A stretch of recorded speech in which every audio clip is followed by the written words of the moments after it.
Welcome back to Just Giants with Grump and the Cranky Fan, the best damn podcast for the best damn football team. I am your host, the Football Grump. With me, as always, is Mike the Cranky Fan. It is Wednesday night, a night earlier than usual, Thursday morning for you guys who woke up, went to work, and are looking forward to tonight's game. The Giants are headed to San Francisco to play the 49ers on a Thursday night matchup. Cranky, how are you feeling? Well, NYCFC won tonight. I just got back from the match, so that's something to keep me kind of happy for a couple of minutes until we talk about this upcoming matchup. This is a tough one, Grump. This is, when the schedule came out, the first thing we saw was, 3 days rest before going out to San Francisco, and that's before, our two best players and, 40% of our offensive line wasn't going to play. So I think we just have to recalibrate what our expectations for a game like this, and let's not make it a referendum of anything of real importance going forward, I think, because this is a very tall mountain to climb. Yeah, absolutely. It sucks because it's at a critical part of the season. You know what I mean? Given the way that this season started, the fan perspective, it's going to be really hard to not draw major conclusions, right? Because the first game was a complete disappointment. The second game started out bad, ended high. I think everyone's looking to see that momentum continue, but you've got mounting injuries, like you said. You got a short week, like you said. You've got a really tough opponent, like you said. You've got a bad matchup, like you know what I mean? Like, it's not just that San Francisco's good. They're a terrible matchup for us. Yeah, I agree. But it's going to be difficult for fans to separate that because of just the trajectory of the way the season started. So, I guess we're going to do our job when we preview this game tonight by being level-headed, responsible podcast hosts. Listen to us. And throughout our preview of this matchup, I will be drinking Brooklyn Brewing, which is not a small company, but it's all I had in my fridge. And why am I talking about what I'm drinking? Because they are a company that makes a quality product, which is not unlike the podcast you're listening to. So they deserve some word-of-mouth promotion from people who are satisfied customers. So that is not altogether different than this podcast, and I wish you all would join me in drinking a Brooklyn Brewing beer and recommending Just Giants to fellow Giants fans. I love Brooklyn Brewing, actually. Yeah, it's not bad. It's a good one. I'm drinking a Bel Air Sour right now, and I feel like that's appropriate for going to California, getting ready to be disappointed. I was going to pop in the Fresh Prince of Bel Air for a little bit, but yeah. But my joke was better. Yeah, sorry. It's that was my Thursday night joke coming off of a bad joke performance, 4 days earlier. I'm sorry. I'm going to be watching this game with Mr. Tim Coffey. Ooh, how about that? Friend of ours. I will be in North Carolina, so I will be watching the game down there. I'm flying out as you guys are listening to this. This releases, I will be in the air. I will be watching this with the cranky wife, who is a diehard 49er fan, so this will be a tough one for me. This is a big family rivalry, obviously. I've gotten to her in NFC Championship games, but this one, fortunately, we have no bet on this game, which is very fortunate for me. Yeah. She's had her, she was with us for that last-second win with Larry Donnell, which might have also been a Thursday night game. No, I don't think so. It was definitely a night game, though. I don't know if it was Sunday or Monday. I think it was a Monday night game, if I remember. She was stuck with that one. She went with you to the wild card matchup. The NFC Championship. NFC Championship game, that classic one in the rain and everything. That was a lot of fun. Did you guys? You guys didn't know each other during the field goal attempt. Oh, 1990? Yeah. No. In 2000. Oh no. Because if we did, we would probably be divorced. Because that again. Oh, was that like your pissiest? That to me was the angriest I have ever been after a sporting event, ever. And I don't think there's really much to get. I mean, I did not come out of my room for a day. I boycotted watching the rest of the playoffs because I was just like, they're gonna have such bullshit. They're not worthy of my TV rating. So, yeah, it's a good thing. That was beginning of 2003. So I met her. Yeah, that's what I thought. I met her that fall after it, and it was still wow. Yeah. I'm old, guys. I'm not. No. It's just funny. She met just after. She just missed. It's a good thing because right now I'd probably be the Cranky Bachelor because I don't know if that really in the beginning seeds of a relationship that would have survived that bullshit that went on after that game. So, all right, let's talk a little bit about headlines. Sure. Giants are incredibly injured, so I guess we'll just start with the injury report. Declared out already is Ben Bredesen with a concussion. He's still in next week. Zizo Jalari, hamstring. They're not even going to bother. I don't blame them. Same thing with Andrew Thomas, and again, I don't blame them. And Saquon Barkley, I believe, is officially out now. He's out. He's officially out with the ankle. Not 10 hours ago, I think Brian Dable said, I'm not saying he's out yet. He's a fast healer. I was going to make this point more emphasized until I saw that Jordan Renan pretty much already just called it out. Saquon Barkley is not a fast healer. Saquon Barkley, every time he hurts his ankle, he misses the same amount of games, and every single time it happens, he comes back and he's not as good, and he admits it later that he was still recovering. It's not that he came back too fast, but he wasn't 100% yet. This is the same thing we always hear. He has a higher tolerance for pain. That doesn't make him. That's not the equivalent of being a fast healer. Well, I think also is Saquon Barkley. Saquon Barkley is an athletic weapon. That's why he's on the franchise tag, essentially. That's why he commands the money he does. That's why he was drafted where he was drafted. When he is not 100% all the way him, he is just a running back. So it's not necessarily that he has like a high tolerance for pain, I don't think. It's just when he's not 100%, he's not a weapon. He's just a fast running back. You know? No, I meant for actually getting back on the field. Like it's like, oh, I understand. He's playing. Yeah. Yeah, but I mean, I think it's more so that he's not dynamic when he's not him. And if he comes back and he's not him, it doesn't really matter. Exactly. Yeah, so I'm just calling bullshit on that, and I mean that's Dable just clearly lying, right? We knew he was going to be out. Yeah, I mean it's what's the point? Well, if you have to spend 30 seconds preparing for Saquon Barkley, it's 30 seconds less you prepare for something else. I mean, I meant what's the point of playing him? There wouldn't have been, right? There's absolutely 0 point. Yeah.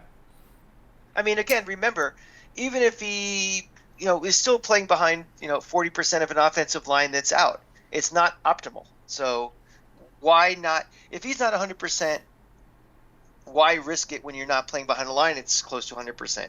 It doesn't makes no sense. So we are, as I say, this is only week 3. There's a long season. We still have how many more division games do we have left? How many conference games do we have left? There's a whole season to play. So yeah. So let me ask you this: given what I just said, that Barkley usually misses 3 to 4 weeks with ankles, and that every time he comes back from ankles, he's not quite himself. He probably needs, let's say, 6 weeks. Mm-hmm. Trying out any running backs? I would. I would too, man. Yeah, and also, yeah, there's no harm in it. I mean, you got to think about, who do we have now? We have Matt Breida, who's, I guess he's a good. He's a change of pace right now. Change of pace guy. Yeah, Gary Brightwell, we didn't think he was going to be on the roster before the season's out. And we have Eric Gray, who's, can't pass block. And that was one of my big concerns. Remember, I said in training camp, he might not even make the team because he can't pass block. Putting him out there is a liability to your franchise quarterback. So, yeah, unless you're going to try something funky with the offense and just be like, we're going to throw short passes to, you know, Yeah, but for to several Waddler and weeks, stuff no for, way. for 50 times a game, which is not smart. Yeah, I think they have to do something like that. They have to at least bring in guys to take a look. So that's what I think is going to happen. I expect it to happen when they come home. I don't think it made much sense to try out anybody while they stayed on the West Coast. Though they That did makes try out one person. We'll talk about that in a minute. But I think they'll actually take a good look at running backs when they return home after this game. And I think that I think they're going to sign someone. I would. Yeah. You know, we had concerns with Gray making this team over Jayshon Corbin. You know, Eric Gray didn't really show much of anything in the preseason. He had one power rush for a touchdown at one point in the preseason. I think he had like, you know, maybe like one other little burst up the middle for like 8 to 10 yards or something like that. But mostly was, you know, clearly a rookie. Yes. And Jayshon Corbin, we made the argument that he's more ready to play right now, and he's gone. I mean, he wound up with like Indianapolis or Washington or something. I forget, but he's gone. So I think they're just gonna have to bring somebody in, if for no other reason, in case Breda gets hurt. Because now if you're down to Brightwell and Gray, then you're really in trouble.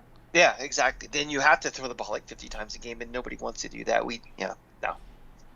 While they were out there, they tried out Justin Pugh, former draft pick of the New York Giants, former first-round pick of the New York Giants, was a right tackle for a bit, then became a left guard, and then he was not re-signed and wound up with Arizona. He's been injured a lot. I don't know. What do you think?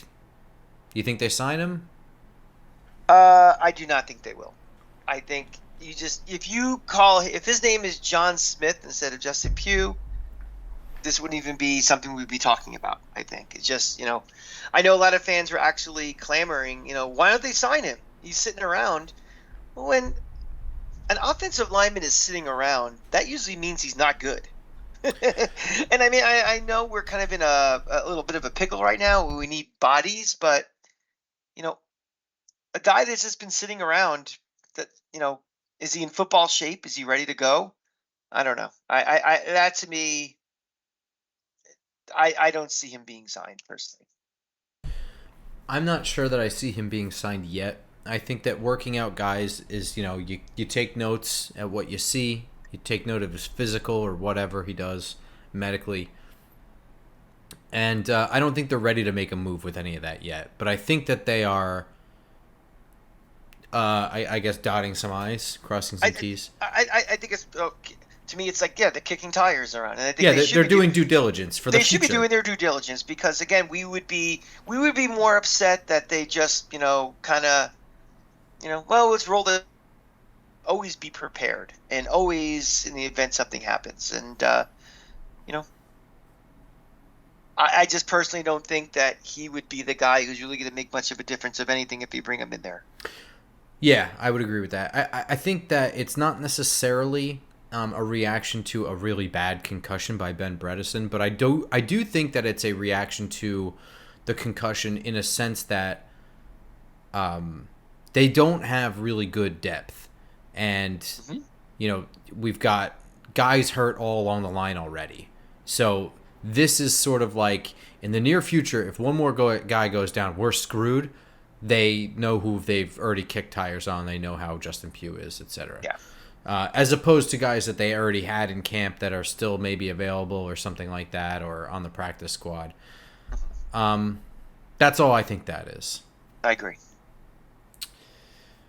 One other thing I want to talk about from the Cardinals game. Art Stapleton put out this tweet. And he's highlighting that he doesn't understand why Leonard Williams and Dexter Lawrence were. He understands why they weren't on the field 98% of snaps like they were last year, and the whole concerted effort to bring in bodies that were more than scrubs to allow them time to rest, but not while they were on the field during touchdown plays. And I just think that that's a huge oversimplification because it's pretty much blaming the touchdown plays on them not being on the field. So I'm going to read a couple of plays from each of the first 4 drives that Arizona had. In the first drive, there was also a 17-yard run and a 12-yard pass play. Both of those plays, Dexter Lawrence was in. On the second drive, there was a 13-yard run in which both Leonard Williams and Dexter Lawrence were on the field, and a 20-yard pass in which Dexter Lawrence was on the field. In the third drive, there was a 23-yard pass, a 14-yard pass, and another 14-yard pass, all of which had both of them on the field. Then a 23-yard scramble for a touchdown in which neither were on the field. So, I mean, he's kind of implying that in the short and to-goal situations, they weren't on the field. The 23-yard run by Josh Dobbs was a pass play in which he scrambled for man coverage, scrambled out of a collapsing pocket, sort of, and then trucked over Xavier McKinney. Now, most importantly, I'm going to highlight the fourth drive here, because there were 5 straight plays that they were on the field together. Okay? A 4-yard run, a 5-yard run, then another 5-yard run. That was 3 plays in a row. It was a first down right there. Both of them on the field. A negative 2-yard run in which Leo was assisting on the tackle, but it was mostly Jason Pinnock. Then a 22-yard pass in which they were both on the field. Okay? It's just, I feel like it's a very oversimplification of the problems with the defense. Like I said, when we did the review episode, I went through and I tried to find a singular person, a singular problem on the defensive line, personnel-wise, and I didn't see it. I saw good plays and bad plays by everyone. I don't know. What do you think? Well, based on what I outlined, am I thinking the right way here? I don't think you're exactly. To me, it's one of those things that's like process over actual results. It is kind of like, I go back to like a baseball analogy or blackjack. Even blackjack's probably a better one, where, okay, I played by the book exactly right. And on a couple of hands, I won, and a couple of hands, I still lost. To me, I would try to minimize as much as I can having both guys not on the field at the same time, because you're right. There's going to be plays where it's regardless who's on the field, they're going to give up a big play or a score or whatever. I think he cherry picks a little bit in this actual, I think to your point, just cherry picking. Well, they scored these 3 times, and when these guys are on there, but I don't. I think it's like my blackjack thing. I think that you're trying to get a rotation, but that rotation should be scheduled out and kind of thing where at least one of those guys is always on the field. Those are your best interior linemen. They're the guys you pay the most money for. Those are the guys that make the most impact. And yes, we have developed a little more of a rotation. We developed some more depth than we did last year, maybe, but there is a drop off from those 2 guys. So I think that's all. That's what my point is that, unless there's injury or something, I would try as much as I can have at least one of those guys on the field at all times. And that's fair. But the thing is, that's not what he's saying. That's not what this tweet says. And also, that's also not the aim of what the front office did. So, I mean, while that might be what you did, they made an effort to make sure that they weren't on the field 98% of snaps. And the only thing I'm saying is that there was, on the first 4 drives of the game, pretty much the only scoring drives that Arizona had, there were chunk plays in which these guys were in. So, yeah, you can play your hand as many times. I'm just saying, picking anything from that game as a singular reason or even the shadow of a reason. There were plenty of plays in which both guys were in, and it didn't matter. And they were sustained every single drive that they scored on. I'm not disputing what you're saying, but you can have it where they're not. You could do both things at the same time. Not have them both playing 98% of the plays, but also not having plays where neither guy is on there. That's fair. That's my only point. No, and I think that's a fair point. I think also the spirit of what Art is saying is kind of correct. I mean, I'm cherry picking from a results standpoint for the same reason that he is, because it supports the argument. I'm just kind of showing devil's advocate here that he's oversimplifying the situation. I think But the bigger problem it is is Leonard clear. Williams hasn't been very good. that's. I don't think that's true at all. I mean, of all the things I just said in there, he's the only one who had a splash play in that he assisted on a 2-yard loss, a tackle for loss. I think that he was fine in this game. He was as fine as everybody else. Like I said, they had good plays, they had bad plays. He was in the backfield a little bit. My bigger point is that the spirit of what Art is saying is correct. It's clear to me when I rewatch those first couple of drives. Those two are more active in the backfield. They're schemed away from. They're triple teamed more often than the other guys. I do get what he's saying, but to just kind of throw those results around there, it's just a real quick like looking at a stat sheet, looking at a roster sheet kind of situation. Yeah, I agree. Yeah, I they have to be better. They have to be better. The defense has to be better. But Art is right. Those two guys are clearly the best two guys in the field. He's just saying it in a very oversimplified way that kind of was frustrating to read. But it's fine. Yep. All right. Let's get into this game here. San Francisco. How do you feel? Tell me how you feel about the game. Not good, Grump. Not good. We said at the outset of the show that this is the worst possible time to play one of the best teams in the league, if not the best team in the league. I mean, you can make an argument that San Francisco is the best team in the league. Even if we were completely healthy and this game was played on a Sunday at 1:00, I would still be very nervous about this game. Right now, it almost to me, I'm trying to get into the mindset of like, okay, well, let's get out of this without anybody getting hurt and just try to keep it close so it is a game. Not having Barkley, not having two offensive linemen means I am going to be fearing for Daniel Jones' life, very honestly, because I think, the odds of having any sort of running game that can be sustained and I think are very, very low. And, this might be the Darren Waller game where he gets, 15 targets and, might see an incredible stat sheet game out of him. But other than that, I don't know how this team is going to generate any offense. And this is not a slight on Daniel Jones. And I don't want to hear Daniel Jones slander after the game that this is going to be his fault because, that's going to happen. They have one of the best pass rushes in the league. They have one of the best defensive players in the league. There's ripe opportunity for turnovers and an offense that's just stalling, and one where it's like week one where Daniel Jones is running for his life. I'm glad he has the legs. I think he can make something out of nothing, but I can't see this team having sustained drives where they're going to have 12, 13 plays to, eat a lot of time off the clock and matriculate down the field and score. And I'm not sure how much time Daniel Jones is going to have for the quick strike. I don't think you're going to see stuff like in the second half of last week where Jalen Hyatt has got time to blow by a cornerback and be open and have Daniel Jones hit him deep. So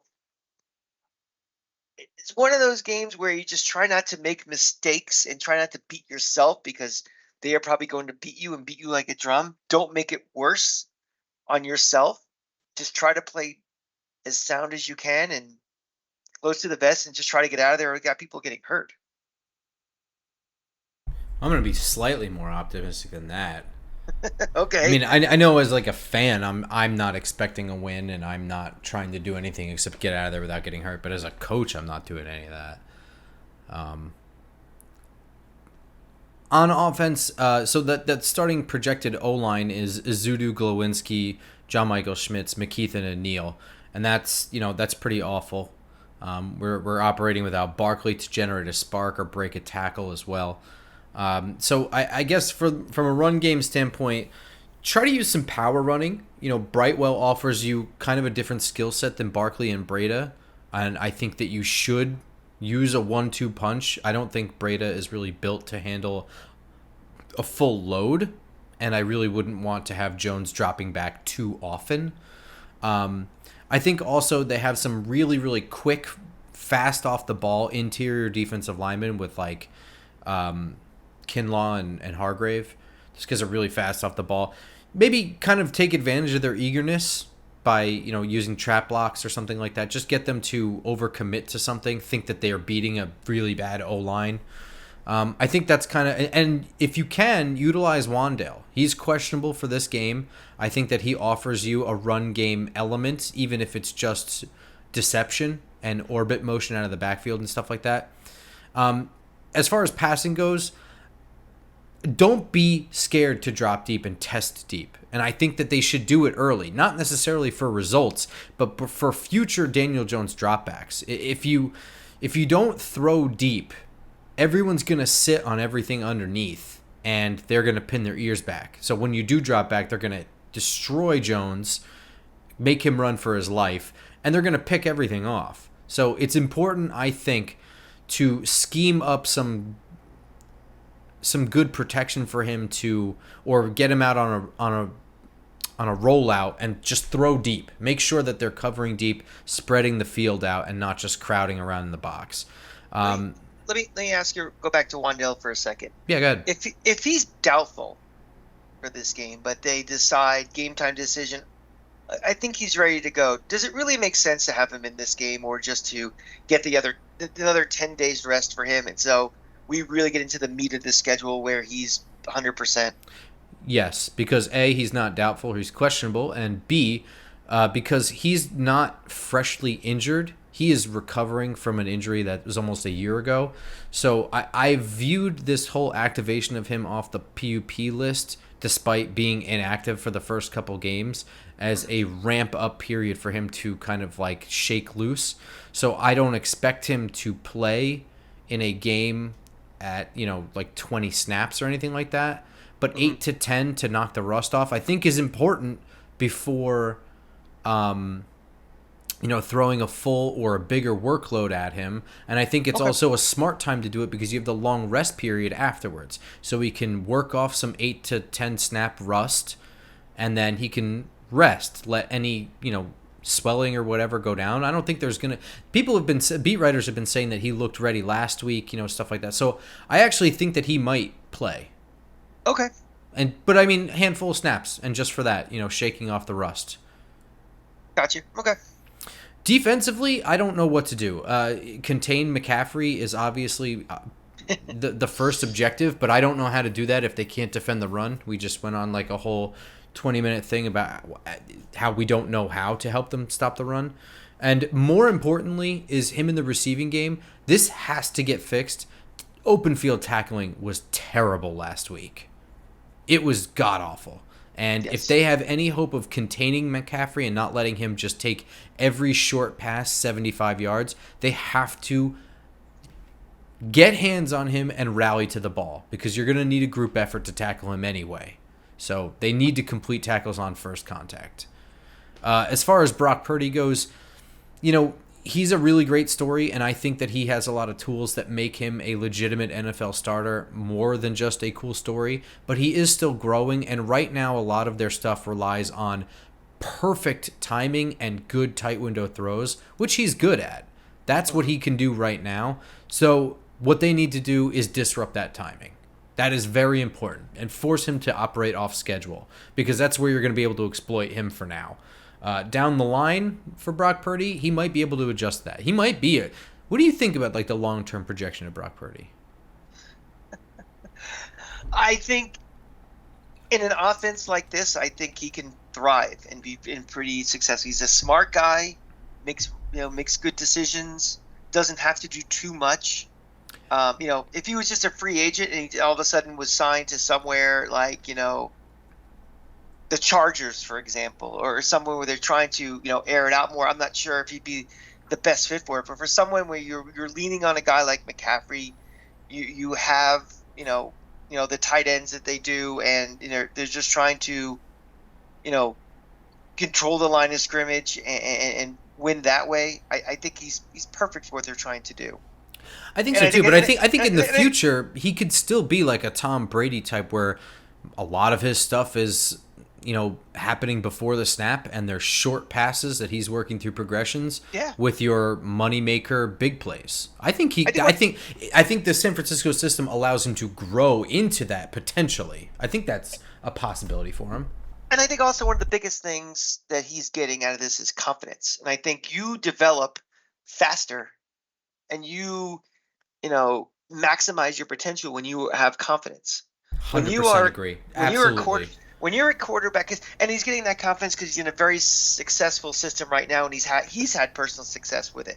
I think if you're a quarterback, that's coming into the league, and you are running for your life all the time, and you are losing, and all these different things, I think that can stunt the perception of you by your coaches as much as your confidence in yourself to do well. So I think, this is a perfect storm for him to be successful because of the success he has already, and he's fitting in really well into this.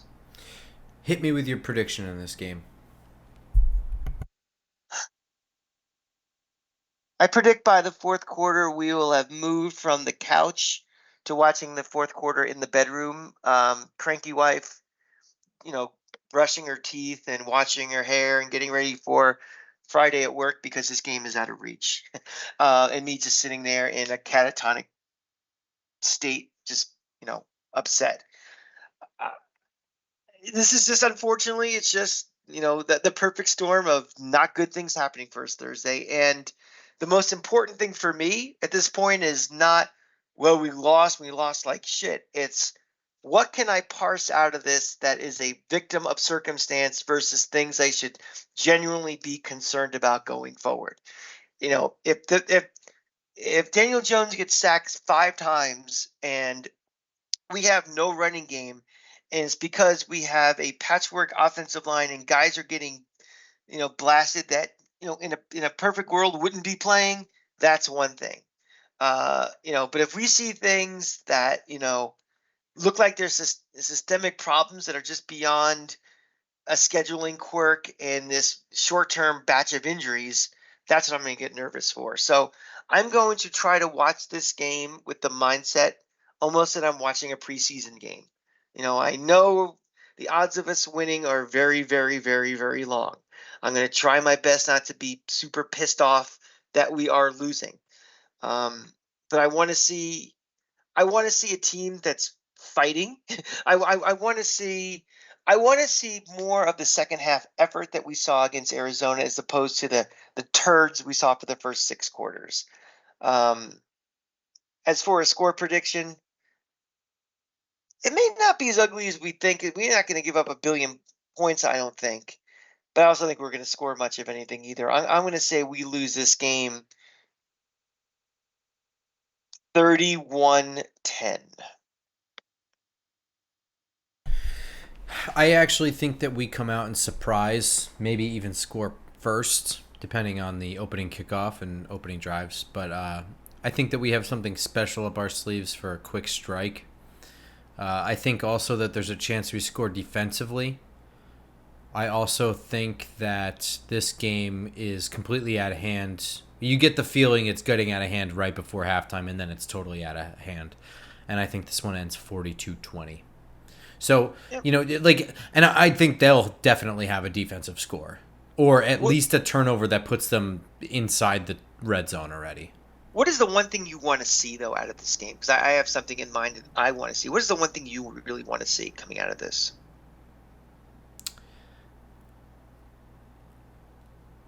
I want to see them generate pressure on the quarterback. Oh, that's just what I was going to say. The exact same thing. I've been a little underwhelmed and disappointed so far in the lack of you know, a pass rush and getting to the quarterback this season. I want to see it this week. I want to see a concerted effort to try to, as much as we've been complimentary of Brock Purdy, until I still a little bit of the show it to me to prove it that you're a really good quarterback in this league. He still has only played, like, how many games has he started in his career? Oh, not many. Oh, you mean 10? like going back to college? No, in the NFL. Has it been 10? 10 already? So he is still a relatively green quarterback in this league. And we've been sold a bill of goods on Wink Martindale is that he takes either average quarterbacks or inexperienced quarterbacks and creates havoc.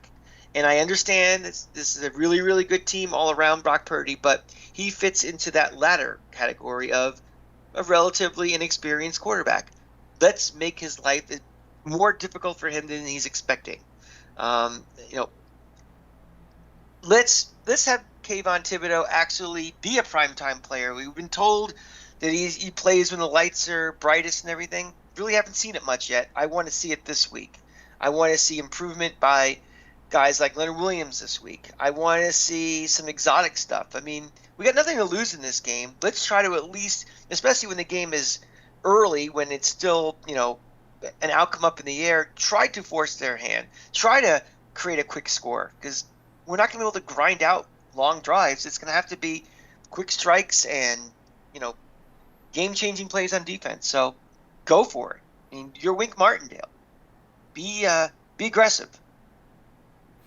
I want to see a turnover as well. I think that they're ripe for one right here. I think that those tight window throws into like a confusing man cover system with guys like Trey Hawkins, who have been very good and tight in coverage.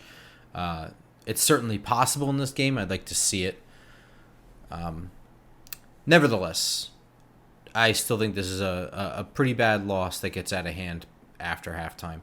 Washington is hosting the Buffalo Bills. I've got the Bills winning this game. How do you feel? Same. I think Buffalo is a team that, you know, I think people jump on their bandwagon really too quickly and then are a little too overly critical of them a little too quickly also. Is this team a Super Bowl contending team? I don't know. Is this team better than Washington? Absolutely. I think Buffalo wins. Yeah, I think Buffalo takes a step back, but I do think they're better than Buffalo. Buffalo is better than Buffalo. Yeah. Sorry, Washington. One thing I forgot to mention, we predicted these to be a loss, the Giants-Niners, in our pens and pencils predictions. Yeah, we both had that one in some solid gold ink. We didn't like where it was in the schedule, regardless of, you know, we didn't know about any injuries. But yeah, this looked bad. Dallas is heading to Arizona. I've got this. This is a Dallas win, right? Yeah, I think that was the Arizona game. That first half is probably the best first half they're going to play all year. I think that loss was backbreaking for a team that organizationally is trying to tank anyway.